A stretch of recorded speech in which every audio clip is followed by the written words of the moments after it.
I wasn't born in this country. I didn't grow up in any one particular religion. I have a mixed race background, and I'm gay. Growing up, I was a target. Speaking the right way, standing the right way, holding your wrist the right way. Every day was a test, and there were 1,000 ways to fail.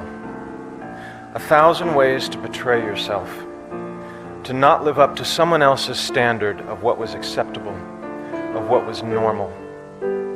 And when you failed the test, which was guaranteed, there was a price to pay. Emotional, psychological, physical. And like many of you, I paid that price. More than once, in a variety of ways. Like many of you here tonight, I grew up in what I would call survival mode. When you're in survival mode, your focus is on getting through the day in one piece. And when you're in that mode at 5, at 10, at 15, there isn't a lot of space for words like community, for words like us and we. There's only space for I and me. In fact, words like us and we not only sounded foreign to me at 5 and 10 and 15, they sounded like a lie. Because if us and we really existed, if there was really someone out there watching and listening and caring, then I would have been rescued by now.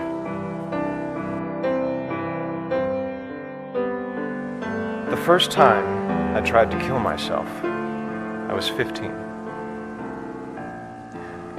I waited until my family went away for the weekend, and I was alone in the house, and I swallowed a bottle of pills. I don't remember what happened over the next couple of days, but I'm pretty sure come Monday morning, I was on the bus back to school, pretending everything was fine.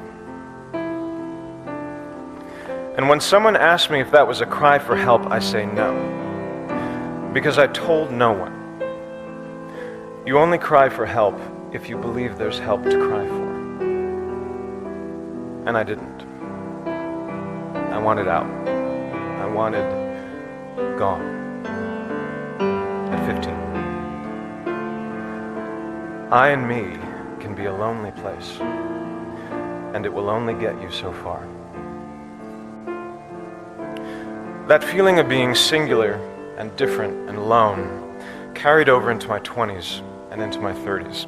When I was 33, I started working on a TV show that was successful not only here in the States but also abroad, which meant over the next 4 years I was traveling to Asia, to the Middle East, to Europe, and everywhere in between.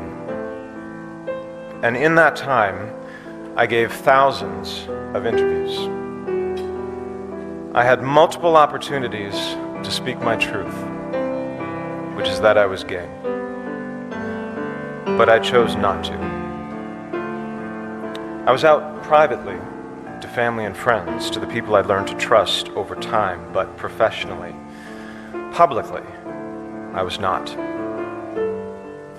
Asked to choose between being out of integrity and out of the closet, I chose the former.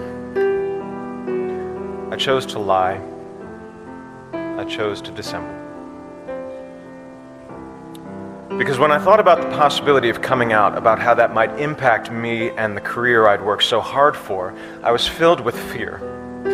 Fear and anger, and a stubborn resistance that had built up over many years. When I thought about that kid somewhere out there who might be inspired or moved by me taking a stand and speaking my truth, my mental response was consistently, no thank you. I thought, I've spent over a decade building this career, alone, by myself. And from a certain point of view, it's all I have. But now I'm supposed to put that at risk to be a role model to someone I've never met, who I'm not even sure exists. That didn't make any sense to me. That did not resonate at the time. By 2011, I'd made the decision to walk away from acting and many of the things I'd previously believed so important to me. And after I'd given up the scripts and the sets which I dreamed of as a child, and the resulting attention and scrutiny which I had not dreamed of as a child, the only thing I was left with was what I had when I started. I and me. And it was not enough.